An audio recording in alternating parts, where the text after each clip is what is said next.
നമസ്കാരം സർ. നമസ്കാരം. സർ, പിണറായി വിജയൻ പ്രതിപക്ഷ നേതാവായിട്ട് ഇങ്ങനെ തുടരുമ്പോൾ അതിനെതിരെ ഒരുപാട് പാർട്ടിക്കകത്ത് തന്നെ പ്രശ്നങ്ങൾ പുറപ്പെട്ടുകൊണ്ടിരിക്കുകയാണ്. അതിനിടയിൽ സ്വപ്ന സുരേഷിന് ഇപ്പോൾ നിയമ നടപടിയായിട്ട് മുന്നോട്ട് നീങ്ങുകയാണ്. പിണറായി വിജയൻ ജീവിതം തകർത്തു എന്ന് പറഞ്ഞുകൊണ്ട് അവര് വി.ഡി. സതീശനെ കാണുന്നു. തനിക്കെതിരെ വ്യാജ കേസുകൾ തിരുവനന്തപുരം മുതൽ കണ്ണൂർ വരെ സ്ഥിരം വ്യാജ കേസുകൾ എടുത്ത് അവരെ പെടുത്തിയിരിക്കുകയാണെന്നാണ് അവർ പറയുന്നത്. അപ്പൊ ഇത്തരത്തിലൊരു സാഹചര്യം വരുമ്പോ പിണറായി വിജയൻ രാജ്യം വിടുമോ എന്നുള്ളൊരു ചോദ്യം കൂടി ഉയർന്നു വരുന്നുണ്ട്. പിണറായി വിജയന്റെ ബിസിനസ് സാമ്രാജ്യങ്ങളെല്ലാം വിദേശത്താണ്, അദ്ദേഹത്തിന്റെ ഫണ്ടിങ്ങും സോഴ്സും എല്ലാം അവിടെയാണെന്ന് സ്വപ്ന സുരേഷ് ആവർത്തിച്ച് പറയുന്നുമുണ്ട്. അപ്പൊ അദ്ദേഹത്തിന്റെ ഇനിയുള്ള അവസ്ഥ എന്തായിരിക്കും? പ്രതിപക്ഷ നേതൃസ്ഥാനത്ത് അദ്ദേഹം തുടരുമോ, അതോ പിണറായി വിജയന്റെ ഇപ്പോഴത്തെ ഒരു സാഹചര്യത്തെ എങ്ങനെയാണ് വിലയിരുത്തുന്നത്? അല്ല, അയാൾക്ക് പ്രതിപക്ഷ നേതൃപദവിയിൽ ഇരിക്കാനുള്ള സാധ്യതകൾ വിവിധ കാരണങ്ങളാൽ കുറയും. ഒന്ന്, ഈ കഴിഞ്ഞ നിയമസഭാ സമ്മേളനത്തിനകത്ത് വെച്ച് തന്നെ ബാലഗോപാലൻ ഇയാളെ LOP എന്ന് പറഞ്ഞ് ഒരു ഇൻസൾട്ട് ചെയ്യുന്ന സംഭവം. LOP എന്ന് പറയുന്ന സാധനം എന്താ പറയുക, ഇൻസൾട്ടേഷൻ അല്ല, ശരിക്കും പറഞ്ഞാൽ എന്താ പറയാ, നിയമസഭ ലെജിസ്ലേച്ചർ സംഭവത്തിനകത്ത് മാത്രം ഉപയോഗിക്കാവുന്ന രീതിയാണ്, ഒരു യൂസേജ് ആണ്. ആ യൂസേജിന്റെ അത് കൊടുത്താൽ പോലും അതിന് തമാശയായിട്ട് നമ്മൾ എടുക്കുന്നവരെ എങ്ങനെയാ നാട്ടുംപുറങ്ങൾ എടുക്കുന്നത്, പ്രത്യേകിച്ച് മലബാറുകാർ എടുക്കുന്നത് LOP എന്ന സംഭവത്തിൽ LOD എന്ന് പറയുന്ന സാധനമുണ്ട് നമ്മുടെ നാട്ടിൽ, LOD. അപ്പൊ LOD എന്ന് പറഞ്ഞാൽ ഇത്രയും അർത്ഥമുള്ളൂ. അതായത് ഒരാൾക്ക് കൊടുക്കേണ്ടിയിരിക്കുന്ന ബഹുമാനത്തിന്റെ അകത്ത് ഇടിവ് വരുത്തി പ്രായം കൂടുതലുള്ള ആളോട് നമ്മൾ സംസാരിക്കുന്ന രീതിക്കാണ് ഈ LOD എന്ന് പറയുന്ന സാധനമുള്ളത്. LOD എന്ത് നാടി എന്ന് പറയുന്ന സാധനം അതിന് LOD നമ്മൾ ചോദിക്കൂ. അപ്പൊ അതായത് അയാൾക്ക് പ്രായത്തിന്റെയും പക്വതയുടെയും പിന്നെ അധികാരത്തിന്റെയും മേലെ ഒരാൾക്ക് നമ്മൾ കൊടുക്കുന്ന ബഹുമാനമുള്ള ആളോട് LOD എന്ന് ഒരിക്കലും പറയില്ല.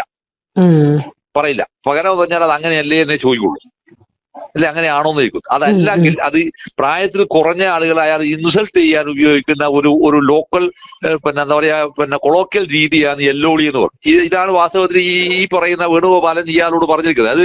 അത് മലബാർ ഭാഷയിലല്ല പറയുന്നത്, അത് തീർച്ചയായും ട്രാവൻകൂർ ഭാഷയിൽ തന്നെയാണ്.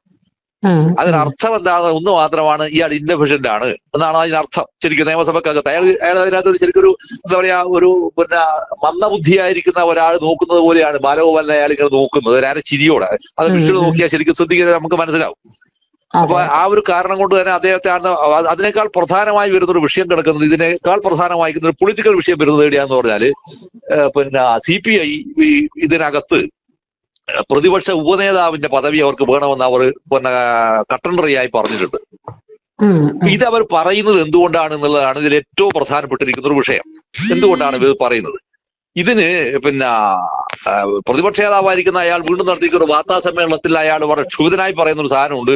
അടഞ്ഞ അധ്യായമാണ്, ആവശ്യമില്ലാത്ത ചർച്ച വീണ്ടും കൊണ്ടുവരേണ്ട കാര്യമില്ല, എന്ത് തരത്തിലുള്ള ചർച്ചയാണ്, എന്ത് വിട്ടുവീഴ്ചയാണ് വേണ്ടത് എന്ന് വളരെ പരുഷമായ അയാൾ ചോദിക്കുന്നുണ്ട്.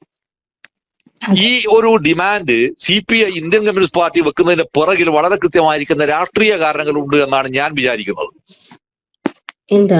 അതിലേറ്റവും പ്രധാനം എന്താ പറഞ്ഞാൽ, ഈ തിരുവനന്തപുരം കോർപ്പറേഷൻ എങ്ങനെയാണ് BJPയുടെ കയ്യിലേക്ക് പോയത് എന്നുള്ളത് ഒന്നാമത്തെ വിഷയം. ഒന്ന്. രണ്ടാമത്തെ വിഷയം, തിരുവനന്തപുരത്ത് കഴിഞ്ഞ നിയമസഭാ തിരഞ്ഞെടുപ്പിൽ 5 സീറ്റാണ് തിരുവനന്തപുരത്ത് പിന്നെ UDFന് പിന്നെ BJPക്ക് കൊടുക്കാൻ ഇയാൾ വാഗ്ദാനം ചെയ്തത് എന്ന് പറയുന്ന ഒരു വലിയ വിഷയം തിരുവനന്തപുരത്ത് പിന്നെ എയറിലുണ്ട്.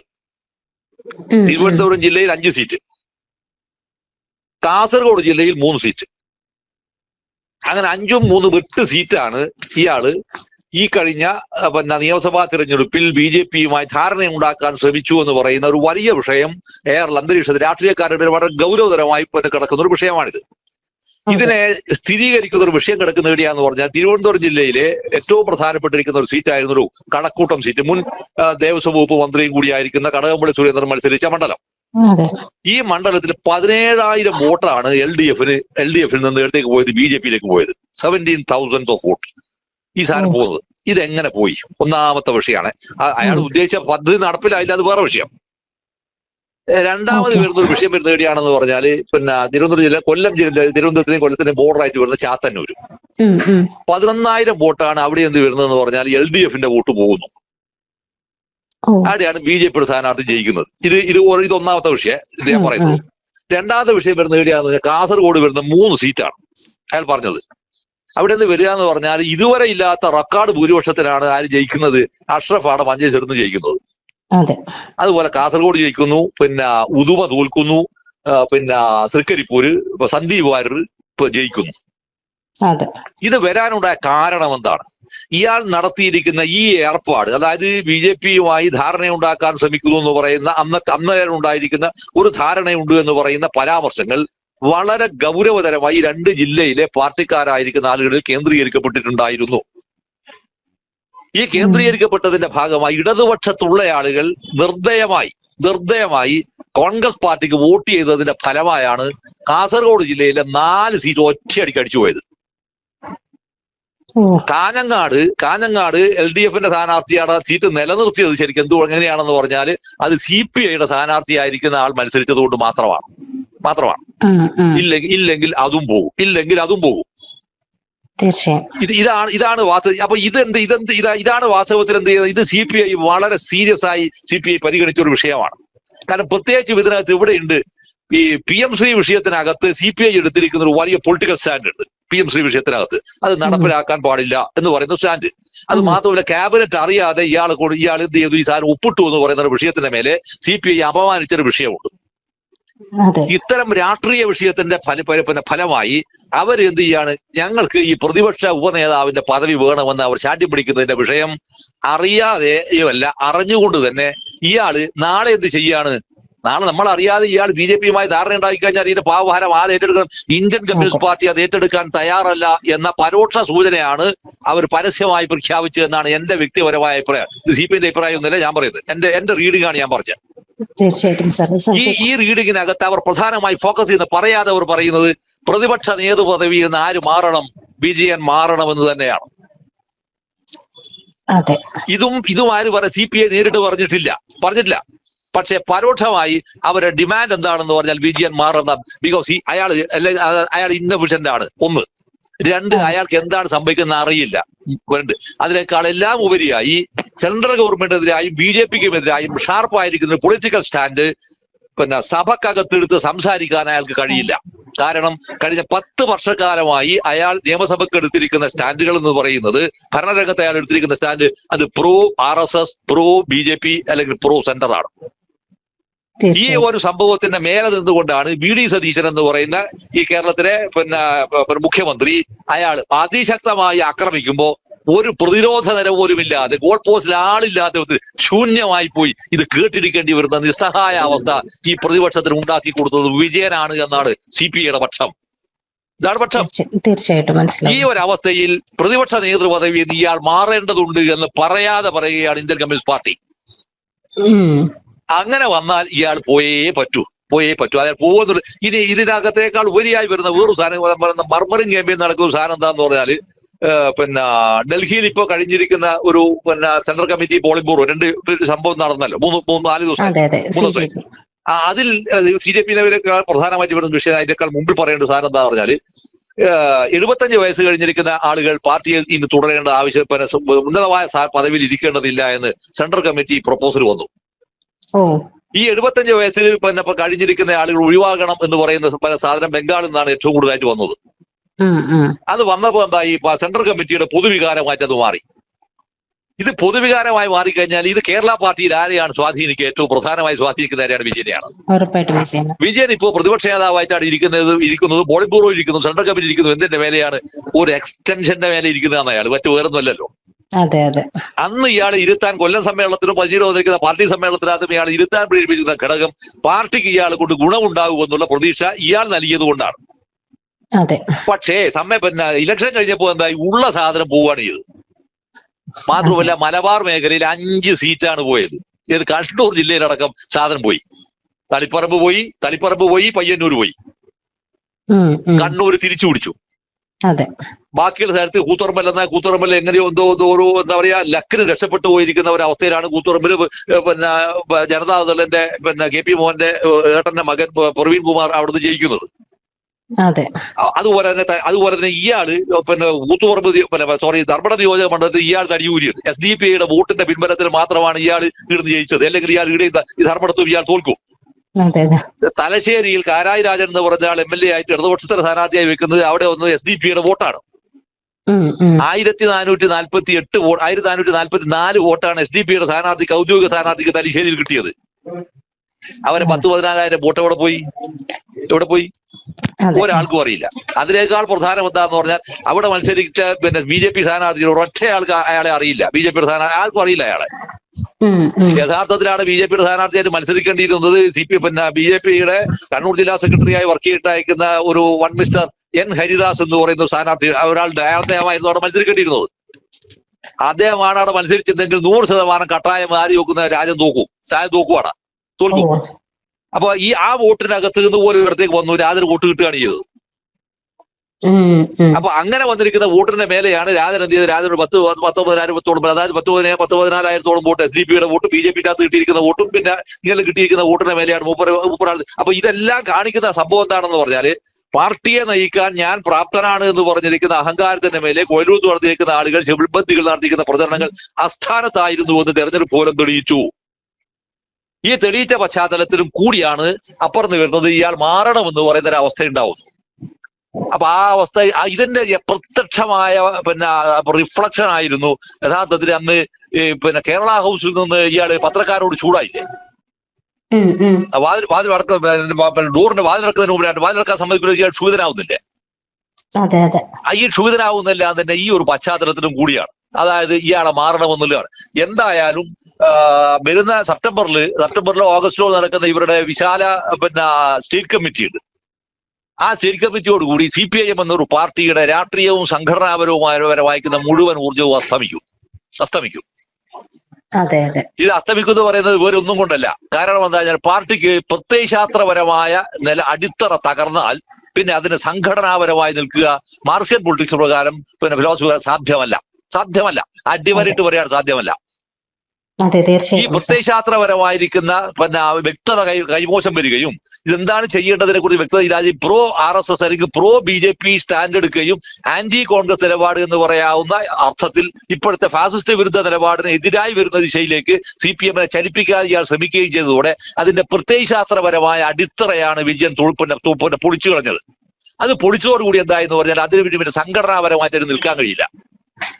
ഈ നിൽക്കാൻ കഴിയാത്ത പ്രതിസന്ധിയും കാരണം എന്താവെന്ന് പറഞ്ഞാൽ ഇയാള് ഈ പ്രതിപക്ഷ നേതൃപദവി എന്ന് പറയുന്നത് ഇയാൾക്ക് അത്ര സേഫായി നിൽക്കുന്ന ഒരു സാധനമല്ല. ഇതാണ് എന്റെ ഒന്നാമത്തെ പോയിന്റ്. തീർച്ചയായിട്ടും സാർ. ഇതിന്റെ ബലത്തിൽ ഇതിന്റെ സംഭവത്തിന് മേലെ അപ്പുറത്ത് വരിക എന്ന് പറഞ്ഞാൽ EDയുടെ ഒരു അന്വേഷണം വരുന്നത് ഒരു സാധനം വന്നു. ഇപ്പോ നിങ്ങൾ വന്നിരിക്കുന്ന നിങ്ങൾ കണ്ട വീടല്ലേ അത്? അപ്പൊ ആ വീട് അതിന്റെ പരിസരം അവിടെ ഉണ്ടാക്കുന്ന ഇതിനെ കുറിച്ചെല്ലാം ഉണ്ടാക്കുന്ന വ്യക്തത EDക്ക് കണക്കെടുത്തുവെന്നും ആ കണക്കെടുത്തിട്ട് ED പെൺകുട്ടിയുടെ മേലെ അതായത് ഇദ്ദേഹത്തിന്റെ മകളുടെ മേലെ കേസ് രജിസ്റ്റർ ചെയ്ത അവസ്ഥ ഉണ്ടാവുകയാണെങ്കിൽ ഓട്ടോമാറ്റിക്കലി ഇയാൾ സ്റ്റെപ്പ് ഡൗൺ ചെയ്യാൻ നിർബന്ധിക്കപ്പെടും. അങ്ങനെ നിർബന്ധിക്കപ്പെടുന്ന അവസ്ഥ ഉണ്ടായാൽ പിന്നെന്ത് എന്നുള്ളത് രണ്ടാമത്തെ ചോദ്യമാണ്. അതിനു പുറമെ ഈ പറയുന്ന സ്വപ്ന സുരേഷിന്റെ ഗൗരവമേറിയിരിക്കുന്ന കേസും കൂടി വരികയാണ് എങ്കിൽ സംഗതി എന്താവും? സംഗതി അയാൾക്ക് അപമാനിതനായി പോവുക മാത്രമാണ് അയാളുടെ മുമ്പിൽ. അത് കാലം കരുതി വെച്ചിരിക്കുന്ന ഗംഭീരമായ ഒരു വിധിന്യായമാണത്. അത് കാലം കരുതി വെച്ചൊരു സാധനമാണ്. കാരണം എത്രയോ ആളുകൾ അതായത് ഉജ്ജ്വലരായ ഇയാളുടെ അച്ഛന്റെ ഒക്കെ പ്രായമുള്ള ആളുകളെ മുഴുവൻ തന്നെ ഇയാളെ മൈൻഡ് ചെയ്തില്ല എന്ന ഒറ്റ വിഷയത്തിനെ വരെ ഈ പാർട്ടി നടപടിയെടുത്ത് പുറത്താക്കിയ ഒരാളാണ് ഇയാൾ. ഉഗ്രശാസനത്തിന്റെ മേലെ. അപ്പൊ അങ്ങനെയുള്ള ആളുകൾ മുഴുവൻ എന്താണെന്നറിയോ സംഗതി പറയും. ഇപ്പൊ അതുവരെ ഉണ്ടായിരുന്ന സാധനം എന്താ വെച്ചാൽ അധികാരി ദേവോഭവ എന്ന് പറയുന്ന സാധനത്തിലേക്ക് മാറുകയാണ് സാധനം അല്ലെ? അധികാരി ദേവോഭവ ഈ പറയുന്ന അവസ്ഥയിലേക്കാണ് മാറിയത്. ഈ അധികാരി ദേവോഭവ എന്ന് പറയുന്ന അവസ്ഥ എന്തായി? ആ അവസ്ഥ മാറുകയാണ്, ചിത്രം മാറുകയാണ്. അയാൾ നിസ്സഹായതിനും അപമാനിതനുമായി ഇയാൾ ശില്പന്തികൾ അയക്കുന്ന ആളുകൾ മുഴുവൻ തന്നെ കണ്ണീരൊഴുക്കാൻ പോകുന്നേ ഉള്ളൂ. ഈ വരുന്ന ഒരു ചിത്രം വരും. അത് പ്രത്യേകിച്ച് സ്വപ്ന സുരേഷിന്റെ ഈ സാധനമൊക്കെ വരുന്നതോടെ എന്താ പറഞ്ഞാല് വളരെ വളരെ വളരെ വളരെ വളരെ മോശമായ അവസ്ഥ വരും. നിങ്ങളിപ്പോ ഇതിനേക്കാൾ പോയി ഇതായിട്ട് ഒരു സംഭവം നമ്മളിപ്പോ ഡൽഹിയിൽ ഇന്നിപ്പോ കത്തിപ്പടരുന്ന CJPയുടെ സമരം വരുന്നു. ഈ CJPയുടെ സമരം വരുന്ന സന്ദർഭം ഏതാണെന്നുള്ളതാണ്. അത് VS അച്യുതാനന്ദന്റെ ഒന്നാമത്തെ ചരമദിനമായ ദിവസമാണ് ഡൽഹിയിൽ ഈ കലാപം നടക്കുന്നത്. കലാപം എന്നല്ല, ഈ പ്രക്ഷോഭം നടക്കുന്നത്. ഈ പ്രക്ഷോഭം നടക്കുന്ന സമയത്ത് ഇന്ത്യയിലെ ഇരു കമ്മ്യൂണിസ്റ്റ് പാർട്ടികൾ വാസ്തവത്തിൽ എവിടെയാണുള്ളത്? CPM എവിടെ? CPI എവിടെയുണ്ട്? ഇല്ലല്ലോ, ചിത്രത്തിലില്ല. ചിത്രത്തിലില്ല. യഥാർത്ഥത്തിൽ ഈ പറയുന്ന കുട്ടികളുടെ നീറ്റ് പരീക്ഷയുമായി ബന്ധപ്പെട്ട 22 ലക്ഷത്തോളം കുട്ടികൾ പരീക്ഷ എഴുതി അവരുടെ കുടുംബങ്ങളുടെ വിഷയത്തെ ഏറ്റെടുത്തുകൊണ്ട് സമരത്തിന്റെ തീജ്വാലയെ ഒലിപ്പിക്കേണ്ടത് ആരായിരുന്നു? വാസ്തവത്തിൽ ഇന്ത്യയിലെ പ്രബലമായിരിക്കുന്ന ഇടതുപക്ഷ പാർട്ടികളാണ്, പ്രത്യേകിച്ച് communist party of India Marxist അല്ലെങ്കിൽ ഇന്ത്യൻ കമ്മ്യൂണിസ്റ്റ് പാർട്ടി. തീർച്ചയായിട്ടും ഇവർ രണ്ടുപേരും ചിത്രത്തിലേ ഇല്ല. ഈ ചിത്രത്തിലെ ഇല്ലാതിരിക്കുന്ന ഘട്ടത്തിലാണ് ഇന്ത്യയിലെ പാർലമെന്റിനകത്ത് ഇന്ത്യൻ പ്രധാനമന്ത്രിയുടെ വീട്ടിലേക്ക് മാർച്ച് നടത്തി 3 മണിക്കൂർ നേരം സ്തബ്ധരാക്കി നിർത്തിയിരിക്കുന്ന ഒരു പ്രതിപക്ഷ നേതാവ് ഇന്ത്യയിൽ ഉണ്ടാവുന്നു, രാഹുൽ ഗാന്ധി. അയാൾ തെരുവിലൂടെ വലിച്ചിടക്കുന്നു. എവിടെയുണ്ട് കമ്മ്യൂണിസ്റ്റ് പാർട്ടി? എവിടെയുണ്ട് കമ്മ്യൂണിസ്റ്റ് പാർട്ടി മാഡം? എവിടെയുണ്ട് കമ്മ്യൂണിസ്റ്റ് പാർട്ടി? സാധാരണ നിലയിൽ ഇതിന്റെ മുന്നണി പോരാളിയായി നിൽക്കേണ്ടത് ആരാണ്? വാസ്തവത്തിൽ കമ്മ്യൂണിസ്റ്റ് പാർട്ടിയാണ്. ഒരു കൊടി കണ്ടു അവിടെ? ഉണ്ടായില്ലല്ലോ. AKG ഇന്ത്യൻ പാർലമെന്റിൽ പ്രതിപക്ഷ നേതാവായിരുന്ന കാലയളവിൽ പോലും ഇത്തരം ഒരു പ്രക്ഷുബ്ധമായ സമരത്തിന് AKGക്ക് പോലും നേതൃത്വം കൊടുക്കാനുള്ള രാഷ്ട്രീയ സാഹചര്യം ഉണ്ടായിരുന്നിട്ടില്ല. ഇല്ല. പക്ഷേ ഇത്രയും ഗൗരവമേറിയിരിക്കുന്ന രാഷ്ട്രീയ സാഹചര്യം ഉണ്ടായിട്ട് അത് ഹാർവസ്റ്റ് ചെയ്യാനോ അതിന്റെ പതാകവാഹകരാവാനോ അല്ലെങ്കിൽ അതിനെ ജ്വലിപ്പിക്കുന്നതിനുള്ള എണ്ണ പോരുന്നതിനുണ്ടാക്കുന്ന ഒരു മുന്നണി സംവിധാനം നിർമ്മിക്കാനോ കഴിയാത്ത വിധത്തിൽ നിസ്സഹായമായി പോയിരിക്കുന്ന ഒരു പാർട്ടി CPIM അല്ലെങ്കിൽ CPI നാണ് മാറ്റി നിർത്തുന്നത്, തൽക്കാലത്തേക്കാണ് മാറ്റി നിർത്തുന്നത് CPIM. ഇത് വരാനുള്ള കാരണം എന്താണ്? ഈ വിജയൻ എടുത്തിരിക്കുന്ന തലതിരിഞ്ഞ രാഷ്ട്രീയ നിലപാടിന്റെ ഭാഗമാണ്. കാരണം BJP RSS നിലപാട് അയാൾ എടുത്തു. ഈ എടുത്തതിന്റെ ഫലമായി എന്ന് പറഞ്ഞാൽ നിങ്ങളുടെ സമരത്തിന്റെ കുന്തമുനയും നിങ്ങളുടെ രാഷ്ട്രീയ സ്വന്തം കുടുംബത്തിന്റെയും സ്വന്തം പ്രതിസന്ധിയെ മറികടക്കാനുള്ള കൂട്ടുകെട്ടുകളുടെയും ഭാഗമായി മാത്രം ചുരുങ്ങിയപ്പോൾ സംഭവിച്ചിരിക്കുന്ന ദുരന്തമാണ് ഈ സാധനം. ഇതിനെല്ലാം മറുപടി പറയേണ്ടത് ആരാണ്? മറുപടി പറയേണ്ടത് ഒറ്റ ആളേ ഉള്ളൂ. ഇയാൾ നിർമ്മിച്ചിരിക്കുന്ന സംഘടനയുമാണ്. ഇതാണ് ഇതിന്റെ ഏറ്റവും ഭീകരമായിരിക്കുന്ന യാഥാർത്ഥ്യമാണ് ഈ സാധനം. ഈ ഒരു ചിത്രത്തിൽ നിന്ന് വേണം ഇന്നലെ അയാള് BSന്റെ വാർഷികല്ലേ, ആ വാർഷിക ദിനത്തില് അവിടെ പോയിട്ട് പൊന്നപ്പുറയെ പോയിട്ട് ഇയാൾ പ്രസംഗിച്ച സാധനം എന്നാ ഇവിടെയെല്ലാമോ VS ഉള്ളതുപോലെ തോന്നുന്നു. സത്യത്തിൽ ഈ ഒരു സ്റ്റേറ്റ്മെന്റ് പത്രത്തിൽ വന്നിരിക്കുന്ന സ്റ്റേറ്റ്മെന്റ് ആണ്. ഈ സ്റ്റേറ്റ്മെന്റ് അകത്ത് നമ്മൾ മനസ്സിലാക്കേണ്ടത് എന്താണ് ശരിക്ക് VSനെ അതിനകത്ത് ഒറ്റ സാധനമേ ഉള്ളൂ.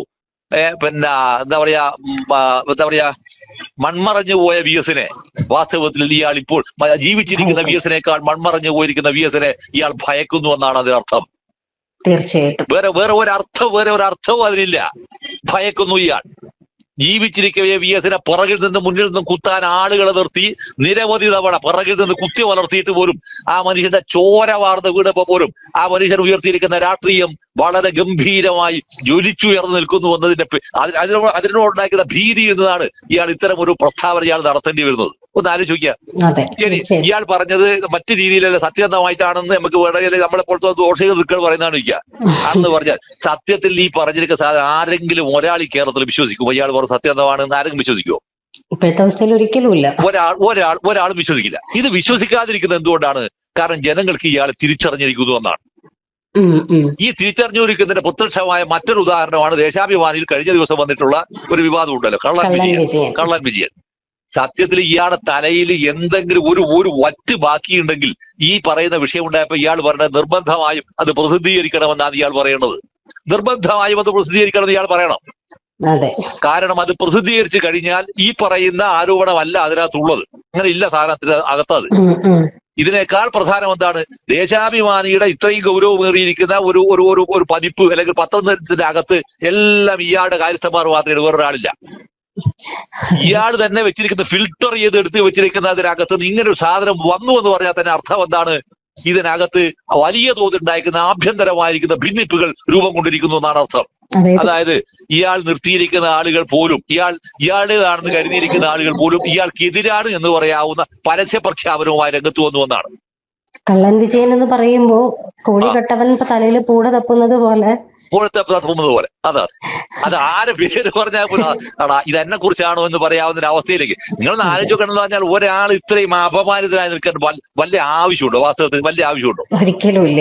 സത്യത്തിൽ അയാൾ പറയേണ്ടതെന്ന് പറഞ്ഞാൽ അത് പ്രസിദ്ധീകരിച്ചു എന്നാൾ പറയണം. എന്നിട്ട് അതിനെന്ത് ചെയ്യാണ്? സ്വരാജിനെ പോലത്തെ ഒരു വലിയ ബുദ്ധിജീവി എന്ന് പറയുന്ന ഉറുപ്പ് കൊള്ളാത്ത ഒരു ന്യായീകരിക്കുക. അത് ന്യായീകരിക്കുക. അത് ന്യായീകരിച്ചുകൊണ്ട് എന്തായി തീർന്നു? ഓരല്ലേ പറയുന്നതിന്റെ ഒന്നാമത് ഒന്റെ ഒരു കോംപ്ലക്സിന്റെ മുകളിലാണ് മൂപ്പറുടെ എല്ലാ സാധനം. മൂപ്പറുധാരണ മൂപ്പറങ്ങ് വലിയ മഹാജ്ഞാനിയാണെന്നാണ് മൂപ്പറുടെ ധാരണ. അത് ആയിക്കോട്ടെ, അത് അയാളുടെ വ്യക്തിപരമായ അവകാശമോ അല്ലെങ്കിൽ അയാളുടെ അഹങ്കാരമാണ്, ആയിക്കോട്ടെ, അയാൾ വെച്ചോട്ടെ. പക്ഷേ അയാൾ ഇതുവരെ പറഞ്ഞിരിക്കുന്ന സാധനങ്ങൾ മുഴുവൻ കളവായിരുന്നു എന്ന് സ്ഥിരീകരിക്കുന്ന പ്രസ്താവനയാണ് അയാൾ പിറ്റേ ദിവസം നടത്തിയത്. അതിന്റെ ഫലം എന്തായി തീർന്നു? അജിത് കുമാർ എന്ത് ആ സാധനം അത് ഇതില് സോഷ്യൽ മീഡിയയിൽ പോസ്റ്റ് ചെയ്യുകയും ചെയ്തതോടെ ഇയാൾ പറയുന്നത് മുഴുവൻ കളവാണെന്ന് വരികയും ചെയ്തു. അപ്പൊ ഇങ്ങനെ വരുന്ന ഒരു ചിത്രം ഉണ്ടായി എന്ന് പറഞ്ഞ അർത്ഥം എന്താണ്? അതാണ് ഞാൻ നേരത്തെ നിങ്ങളോട് ഞാൻ പറയുമ്പോൾ പറഞ്ഞത്. വിശാല സ്റ്റേറ്റ് കമ്മിറ്റി സംഭവിക്കുന്നതോടെ എന്ത് വരുന്നു? ചിത്രങ്ങൾ കംപ്ലീറ്റ് മാറും. ഈ മാറുന്നതിനനുസൃതമായി സ്വപ്ന സുരേഷ് ഇപ്പൊ കൊടുത്തിരിക്കുന്ന കേസ്, സ്വപ്ന സുരേഷിന്റെ കേസ് വളരെ ഗൗരവതരമായിട്ട് വരുന്ന അവസ്ഥ ഉണ്ടായി. നിങ്ങളൊന്ന് ആലോചിച്ച് വെക്കുന്നേ.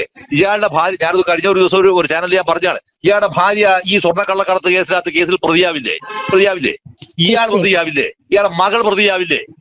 ഞാൻ വളരെ ഉത്തരവാദിത്തത്തോടെ ഞാൻ ചോദിക്കുന്ന ചോദ്യമാണ്. പ്രതിയാവില്ലേ? സ്വപ്ന സുരേഷിന്റെ ചതിയുടെ പത്മവ്യൂഹം എന്ന് പറഞ്ഞ പുസ്തകത്തിൽ വളരെ കൃത്യമായി ക്രിസ്റ്റൽ ക്ലിയർ ആയി അവർ എക്സ്പ്ലെയിൻ ചെയ്യുന്നുണ്ട്. എന്താണ് വാസ്തവത്തിൽ അവിടെ ചർച്ചയിൽ സംഭവിച്ചത് എന്നുള്ള കാര്യം പൊന്നുമായി മുഴുവൻ വിഷയം പറയുന്നുണ്ട്. അപ്പൊ അത്രയും സാധനം 164 സ്റ്റേറ്റ്മെന്റ് അടക്കമുള്ള മുഴുവൻ സാധനം ഇവർ കോടതിയിൽ കൊടുത്തതുമാണ്. എന്നിട്ട് പോലും എക്സിക്യൂട്ടീവ്, ജുഡീഷ്യറി, ലെജിസ്ലേച്ചർ ഈ 3 സംവിധാനത്തെയും ദുരുപയോഗം ചെയ്തുകൊണ്ട് വിജയന്റെ കുടുംബവും സിൽബന്ധികളും പാർശ്വവർത്തികളും എന്ത് ചെയ്യാണ്? ഇവരെ മാത്രം എന്താ പറയാ ക്രൂസിഫൈ ചെയ്യാണ് ചെയ്ത്. അപ്പൊ അങ്ങനെ ക്രൂസിഫൈ ചെയ്യുമ്പോ ഒരു സ്ത്രീയുടെ ഭാഗത്ത് നിന്ന് വരാവുന്ന വളരെ ജൈവികമായ, വളരെ സ്വാഭാവികമായിരിക്കുന്ന പ്രതിഷേധം ഉണ്ട് ഇതിനകത്ത്. ആ പ്രതിഷേധത്തിന്റെ ഭാഗം മാത്രമല്ല, ഞാനല്ല, എന്നെ കള്ളിയാക്കിയത് ആര് എന്നതാണ് ചോദ്യം.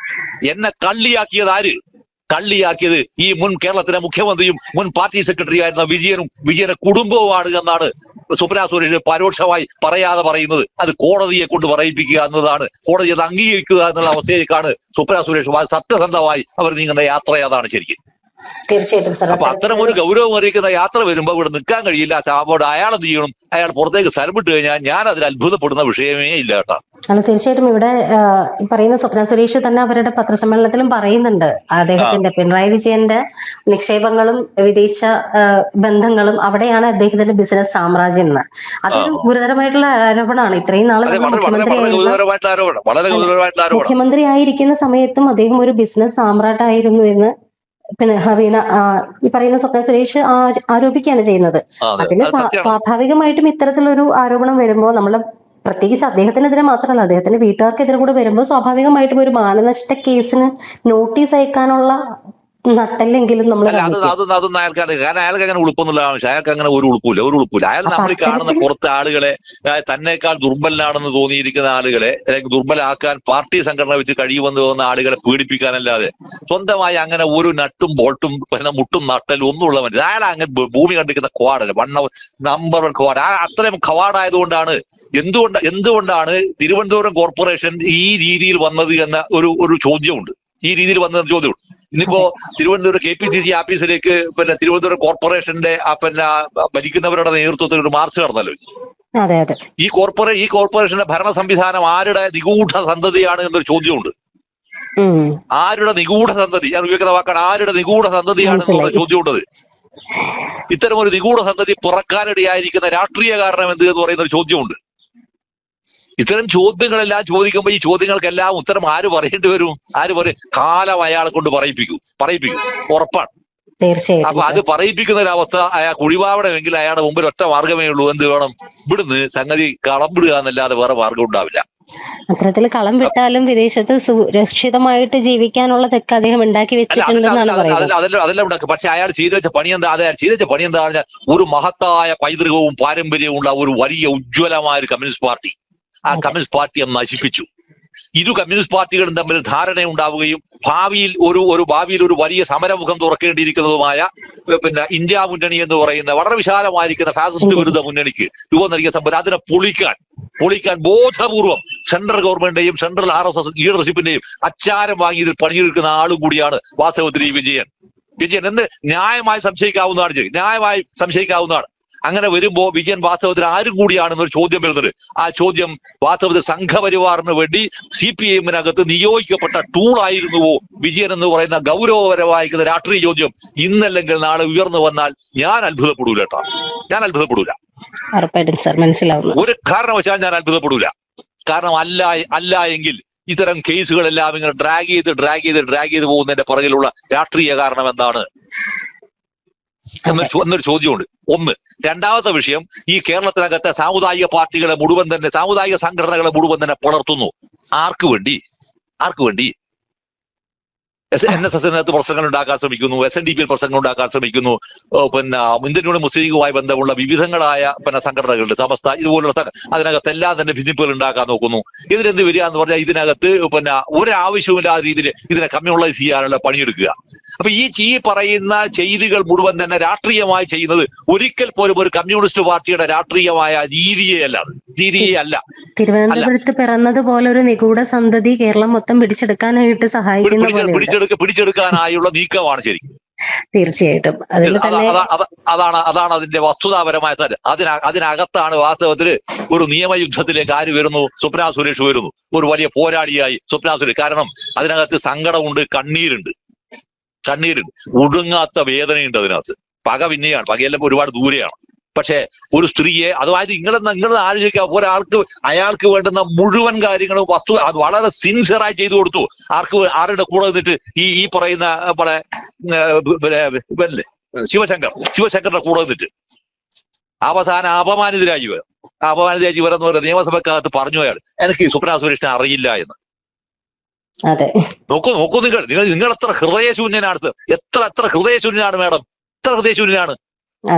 ഒരു മനുഷ്യന് ഇങ്ങനെ സംസാരിക്കാൻ പറ്റൂ? ഇങ്ങനെ പറ്റുമോ? കേരളത്തിനകത്ത് വന്നിട്ട് അവരെ അപമാനിക്കുന്ന ഒരു അവസ്ഥയിലേക്ക് പോവുക. അവർ കേസിൽ പ്രതിയായി മാസങ്ങളോളം ജയിലിൽ കിടക്കേണ്ടി വരിക. ഇയാളെന്നിട്ട് ഇതൊക്കെ ഞാൻ പണ്ടും കണ്ടതാണ്, ഇതിനേക്കാൾ വലുതും കണ്ടതാണെന്ന് പറഞ്ഞ വലിയ ബടായും വിട്ടിട്ട് നാട്ടുവിട്ട പോവുക. ഇവർക്ക് ജീവിതമില്ലേ? അവർക്ക് കുടുംബമില്ലേ? അവർക്ക് സങ്കടമില്ലേ? അവർക്ക് മാന്യതയില്ലേ? അവർക്ക് അഭിമാനമില്ലേ? ഇല്ലേ? അവർക്ക് വ്യക്തിത്വമില്ലേ? വ്യക്തിത്വത്തെ ചോദ്യം ചെയ്തതുകൊണ്ട് തന്നെയാണ് സ്വപ്ന സുരേഷിന് ഇത്തരത്തിൽ പ്രതികരിക്കേണ്ടി വന്നത് പോലും. അപ്പൊ അതുകൊണ്ട് അതെന്താ പറഞ്ഞാൽ അത് കാലം കരുതി വെച്ചിരിക്കുന്ന വളരെ മനോഹരമായ സംഭവമാണത്. അതുകൊണ്ട് തന്നെ എന്താ പറഞ്ഞാൽ ഒരു കാര്യം കൂടി അതിനകത്ത് പറയാം. നമ്മുടെ മഴ പെയ്യുമ്പോ സാധാരണ എന്താന്ന് പറഞ്ഞാൽ വെള്ളം കുത്തിയൊഴുകി പോകില്ല, ഉണ്ടാവാൻ കുത്തിയൊഴുകി പോകില്ല. പ്രത്യേകിച്ച് നമ്മുടെ കരപ്രദേശത്തെല്ലാം കുത്തിയൊഴിച്ചു പോകും. പക്ഷെ അവിടെ പോലും എന്ത് വിവരം എന്ന് പറഞ്ഞാൽ പിന്നീട് മഴ ഇങ്ങനെ പെയ്തുകൊണ്ടേ ഇരിക്കുമ്പോൾ വെള്ളം അരിച്ചരിച്ച് ഭൂമിയിലേക്ക് ഇറങ്ങും. ഈ ഭൂമിയിലേക്ക് ഇറങ്ങിക്കഴിഞ്ഞാൽ കരപ്പറമ്പുള്ള സ്ഥലത്തിന്റെ അകത്ത് നിന്ന് പോലും എന്താ വെച്ചാൽ ഉറവ പൊട്ടു. ഈ ഉറവ പൊട്ടി വരുന്ന സാധനം എന്ന് പറഞ്ഞാൽ ഇത് മേലേന്ന് പെയ്തിരിക്കുന്ന വെള്ളം, മഴവെള്ളം, അത് ഭൂമി അബ്സോർബ് ചെയ്ത് അത് സൂക്ഷിച്ചു വെച്ചിട്ട് അത് പുറത്തേക്ക് വരുന്നതാണ്. ഇതുപോലെയാണ് വാസ്തവത്തിൽ ഈ വിജയനെതിരായി ഉയർന്നു വന്നിട്ടുള്ള എല്ലാ ആരോപണങ്ങളും സ്വാഭാവികമായും ഇതുപോലെ തന്നെ മുളപൊട്ടി ഇത് പുറത്തേക്ക് വരും. ഇത്തരം ഉറവ് പൊട്ടൽ ഉണ്ടാകുമ്പോൾ അവസ്ഥയിലേക്ക് വരും. അത് വരും. അതാണ് ഞാൻ പറഞ്ഞത്. അത് വരിക എന്നുള്ളത് ചരിത്രത്തിന്റെ ആവശ്യകതയാണ്, അതിന്റെ അനിവാര്യതയാണ്. അത് നിങ്ങൾ പാർട്ടിയെ പറ്റിച്ചു, ജനങ്ങളെ പറ്റിച്ചു, സൊസൈറ്റിയെ പറ്റിച്ചു, പിന്നെ അതിന്റെ സമ്പദ്ഘടനയെ തുലച്ചു, സാംസ്കാരിക മേഖലയെ തളച്ചു, പിന്നെ മനുഷ്യർ തമ്മിലുള്ള വ്യക്തിബന്ധങ്ങളെ പോലും ഇല്ലാതാക്കി. ഇങ്ങനെ സർവനാശം വിതച്ചിരിക്കുന്ന ഒരു മനുഷ്യൻ നിങ്ങൾക്ക് സ്വപ്നം കാണാൻ കഴിയും? അങ്ങനെ ഒരാളെ പറ്റുമോ? ഒരിക്കലും സാധ്യമല്ല.